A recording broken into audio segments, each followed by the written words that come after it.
Hey, Savvy Squad. Dr. Seb here. Today, I want to talk about something many folks are afraid to talk about, and that's bad credit. So, before we even jump in, I want to tell you this is not about shame, it's about what's possible. And I'm going to be sharing my story along with some tips because I want you to remember that it is possible for you if it was possible for me. So, I went through a divorce about 10 years ago. And because of there's some, what happened, I walked away from my house. My lawyer, I did not want to, but my lawyer advised that I had the wherewithal to rebuild my credit because he did not want to move out of the house and I had to take him back to court. And people are crazy. You never know what people will do.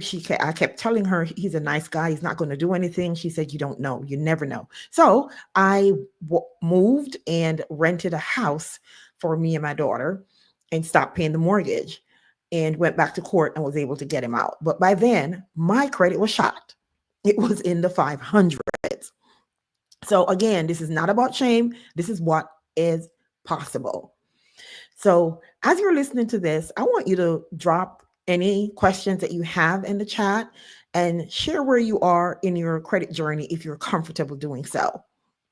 So, think of a credit score as your financial GPA. When you're in school, your grade tells a little bit of a picture of how you're doing in your classes.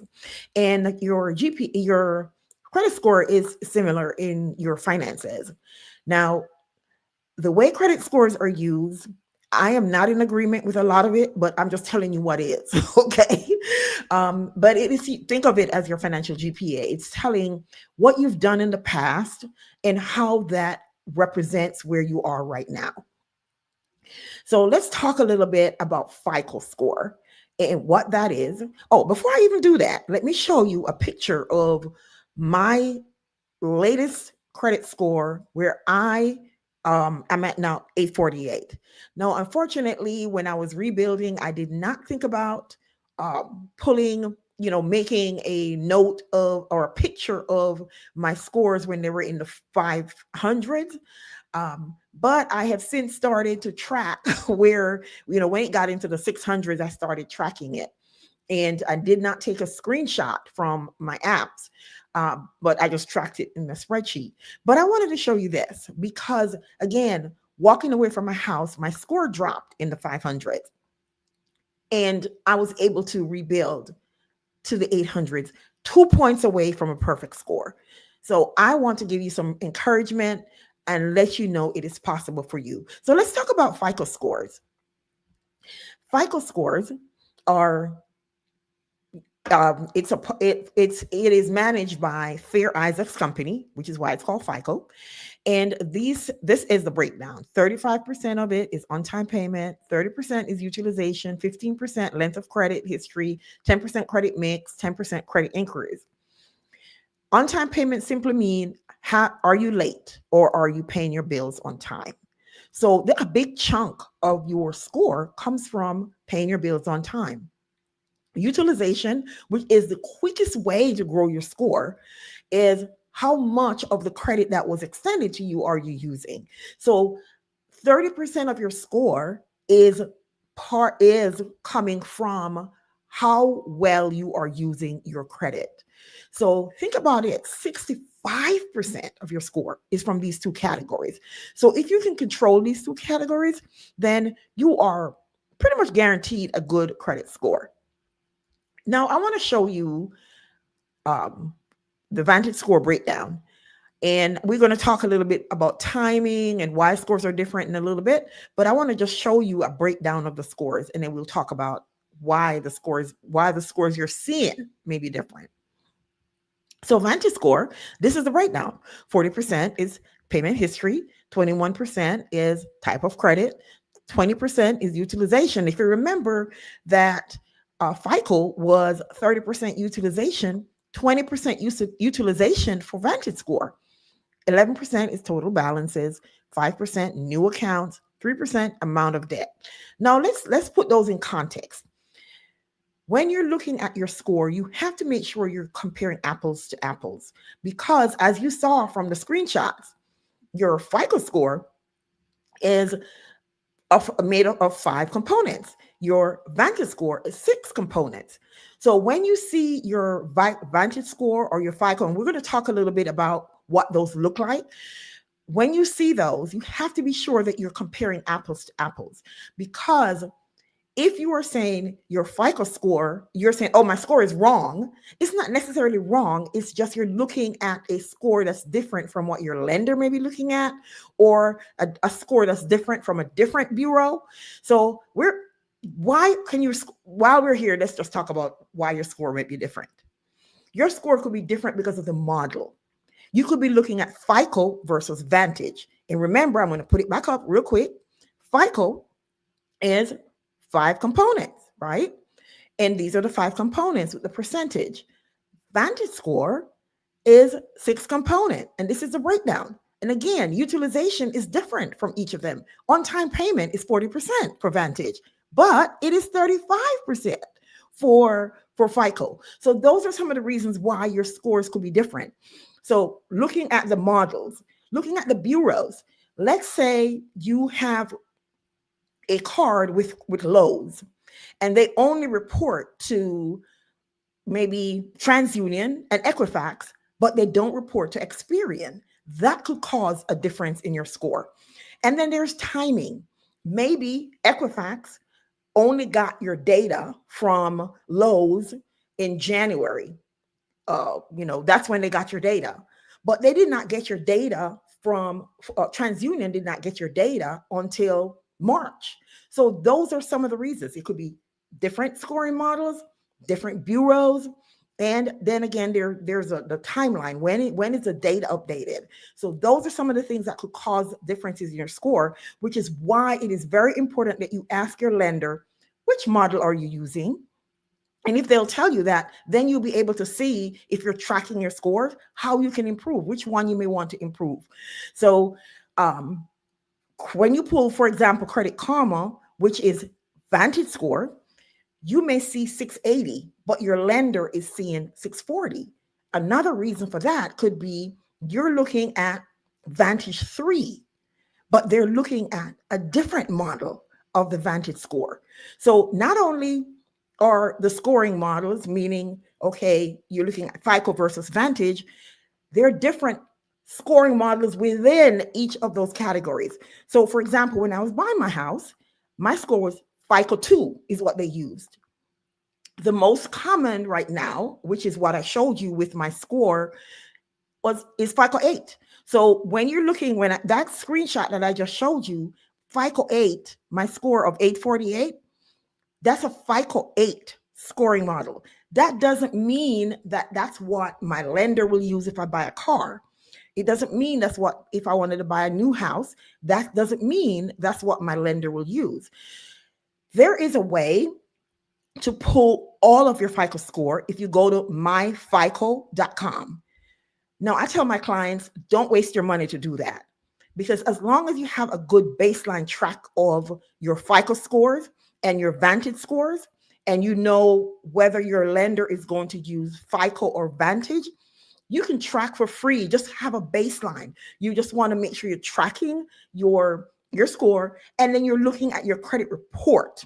And I want to share a story with you with what happened to me when I bought this house, because my scores were great, but there was something on my credit report that was stopping my score from growing, and that was also that caused the mortgage company to say, hey, there's a problem here. We can't lend you the money. And I had to get that fixed. Well, I'll share that story in a little bit.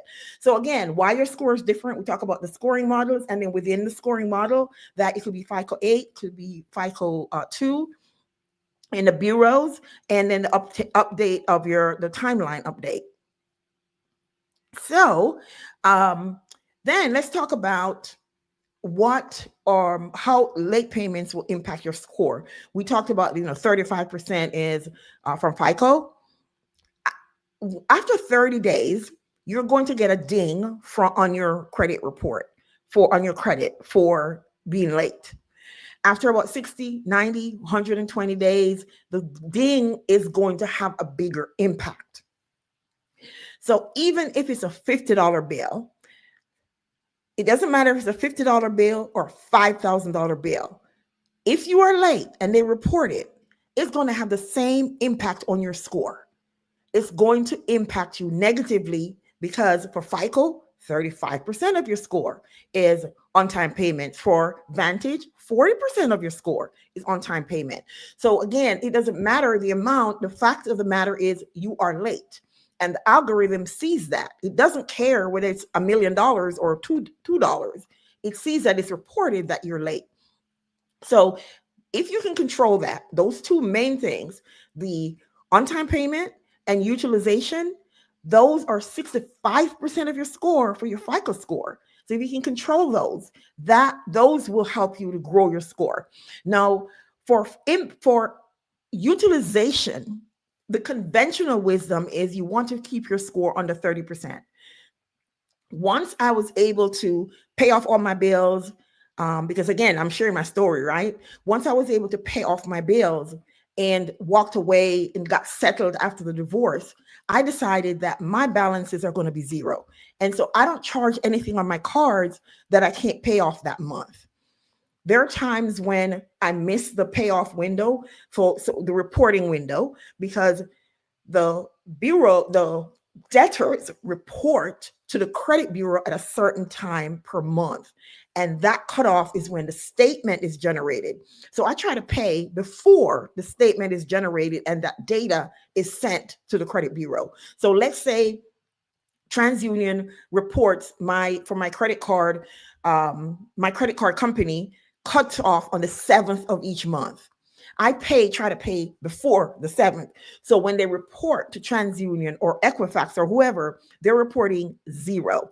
Now, behind the scenes, there are some other things that I don't want to get technical about. But the fact of the matter is, by the time they report, it says you have a zero balance. You don't owe anything. So I've been doing that for the last 8 years to not have anything reported on my score. And that brings me to the point where people say, oh, you have to leave a balance in order for your score to grow. I am a witness and an example that is not true, because I leave zero on my cards and my score, again, let me show you, 848. Okay. It was the last score that I checked. So you can play the game of the algorithm. If you understand the different factors, you can play that game. And those are the kinds of things that I talk with or work with my clients, my private clients, and then also in my Patreon group. Because once you understand the game, you know how to, and the rules of the game, you'll know how to play the game so that you can grow your score. You want to focus, again, mostly on utilization, because it's the quickest way to grow your score. If you are issued $1,000 card and you owe 900 on that, that's a 90% utilization rate. Your score is going to be dinged a lot. So let's say your report date, the statement date, the cutoff date is on the 6th, but you use $1,000. If you pay that down before your reporting date, then that is going to have a positive impact on your utilization. So again, it's knowing the rules of the game and knowing how to play the game. So I share with you the different ways that your scores could be different. I share with you some things that you can do to grow your score quickly. Just remember that these things stay on your report for up to 7 years, but the weight of them on your score is lessened as time go by. That's one of the reasons why, and again, this is not advice. One of the reasons why I told my client, if you are very close to that falling off your report, then, hey, don't worry about paying that. Don't worry about paying it. Let it fall off, because you're looking at two things. You're looking at when is it going to fall off your score, but then you're also looking at when can they take you to court. So if it's outside of the statute for them to take you to court, then all you can do is either pay it or not. okay? Because they can't take you to court because it's outside of the statute. But if it's in the statute when they can take you to court, then you have to be very careful how you play that game. And those are the kinds of strategies that we talk about in my Patreon community. So for me, again, the only late payment that was on my report was the house because I stopped paying the mortgage. Now, I mentioned that I was going to share a story with you about what happened when I was buying this house. I was checking my score and my scores were in the 700s. So I was happy that, yes, I'm ready to buy my house. I did not check the details on my report. So I want you to do that. Check the details on your report, not just the score. Because when I got ready to buy, they came back and said, hey, there's a problem. You owe your credit union this money and you were supposed to be paying monthly and you hadn't been paying. So it's still reporting and on your report as you owing this money. Come to find out that was an error. So when I contacted the the credit union, they fixed it. But by that time, a month or so had passed. So I had to go back and run another had them run another set of credit reports. So remember we talked about the FICO, how credit inquiries are 10% of your score. Typically, you can make those credit inquiries within a 14-day period and the second set won't negatively impact you. But because the credit union had to clear up the issue and the error that they had on my report, I ended up with 6 credit dings on my report because they said, no, we ran it and there was an issue. You got it fixed, but we have to run it again. They didn't care what the credit union said. So that caused me to have several dings on my report. And that again is 10%. So just keep that in mind that you don't only want to check your score, even if your score is healthy, you want to check the details on your report. And luckily for us, we now get to run our reports every 7 days. It's a free service with annualcreditreport.com. You can run your report every 7 days to be able to see what's on your credit report. Now, I just want to take a quick station break and just want to invite you, if you have not already, please like this video, subscribe, and join us on my Patreon community, which you'll see pinned in the chat. So you want to join me on my Patreon community where we talk about credit, we talk about retirement, we talk about all the things. So please come join me in my Patreon community. Keep saying that. And that's right there. It's patreon.com/Dr. Sev Talks Money. It's also pinned in the YouTube, pinned in the chat. Okay, so as we get ready to wrap up, just remember that you're not alone if your credit is, if you have bad credit, you're not alone. The emotions that come with it, the fear, the shame, all of that. Yes, I felt that. But then I also did the work. I put into action the things that I needed to do to grow my credit. So I want to encourage you to do the same, to do the work, because it's not difficult if you think about it. Those 5 things, if you know what those factors are and how you can work on improving those factors for your credit, you can grow your credit. Because if I did it, you can too. And Jenny, thank you so much for joining us. And thanks for your nice compliment on that. It's a nice topic. I'm sorry I did not see your comment, so I could click share it while you were on the screen. But thank you for dropping by. So here are some things that I want to take, some quick tips that I want to share as I get ready to wrap up. Always ask your lender, which model are they using? Which model are you using? Whether it's for the car, are you using FICO 2, FICO 8? What are you using? Are you using Vantage? Because the use for Vantage is growing. Before, FICO was 100% usage. FICO VantageScore is a product of the 3 credit bureaus coming together, TransUnion, Equifax, and Experian, and creating the VantageScore. And it's getting it's gaining traction in usage. So you want to ask your lender which model you're using. The other thing I want you to think about is when you are talking to your lenders or your creditors, negotiate and get things in writing. Be sure to get it in writing, because if you don't get in writing, it doesn't exist. It didn't happen. Okay. So some other things that you can do as you are building your credit is, let me share real quickly some things that you can consider as you are rebuilding your credit. And I'll share which ones of these I used. So you can become an authorized user. I put my daughter on as an authorized user, and her credit right now is in the 700s, mid 700s. Okay. And she's in college. So you can put someone as an authorized user on your card, or you can ask to be an authorized user on somebody's card.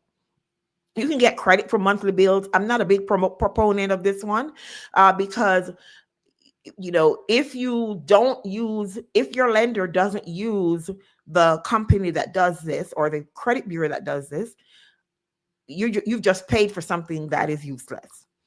You can do a secured credit card. This is where you go to the bank and you say, okay, I want to put down, they have different different amounts. You can say, okay, I'm going to put down 1,000, and you give me the card. And basically all I'm going to do is I'm going to charge maybe my Netflix, and you charge your Netflix every month, pay, and they're reporting that. And after the period that you have discussed with them to do the secured card, after that period is done, your card will possibly become an unsecured card, and it's yours to use as you see fit. Of course, pay your bills on time utilization. We talked about that. 65% of your score comes from that, your FICO score. And then there are credit builder products. This is where they give you a loan, but they don't give you the money. And you pay on it. It's like getting a loan. You don't get the money, but you pay every month on that. And once the loan, quote unquote, is paid off, you get the benefit of that money. You get the benefit of the reporting, because every month you pay, there's a set amount you pay. So let's say you borrow $1,000 and they say over 10 months, I want you to pay me back $100. So you pay every month and they report that as if it's a bill. And at the end of the 10 months, you get that $1,000 less any fees plus any interest. So that's how credit builder products work. So that's some of the things that you can use. For me, the thing that worked for me was just paying my bills on time and doing controlling my utilization. So, because one of the things you can do too is automating. When you automate, that's out of sight, out of mind. So if you set up your bills to be automated, that's a great way to keep track of how you're doing on your credit. And then you also want to keep track of your balance. Make sure that your balance is manageable. Just remember, credit scores aren't permanent. They change, because I'm going to show you again. I'm at 848 as of May 6th when I pull this. Today, I'm at 842. Okay. So credit scores change. And who knows what will happen tomorrow? Tomorrow, it could be at 840. It could be 790. I don't know. But the thing is, don't get hung up on where you are. Credit scores change. They're not permanent. And you can fix whatever the issue is that you need to fix to grow your credit score. Another tip I want to give you is focus on one good financial habit at a time. Don't get hung up on all the things you need to do. What is the one thing you need to do now? Maybe it's paying your bills on time. Okay, what can I do to do that? Okay, maybe I need to get me a little side hustle and I can pay my bills on time. Whatever it is that you need to do to make sure you pay on time.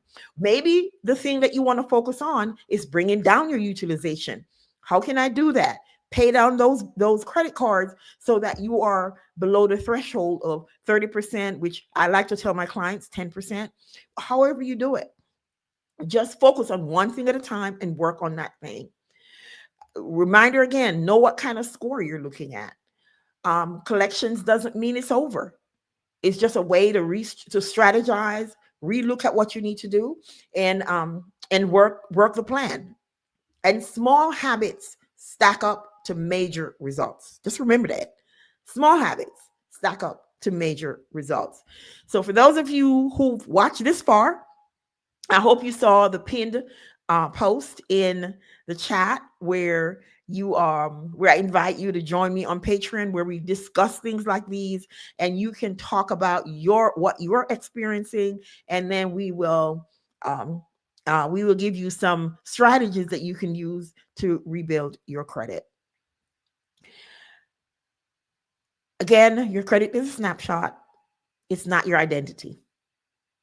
And just like me, you can change the picture. So this is Dr. Seb signing off, and I hope to see you in Patreon or see you in the YouTube community.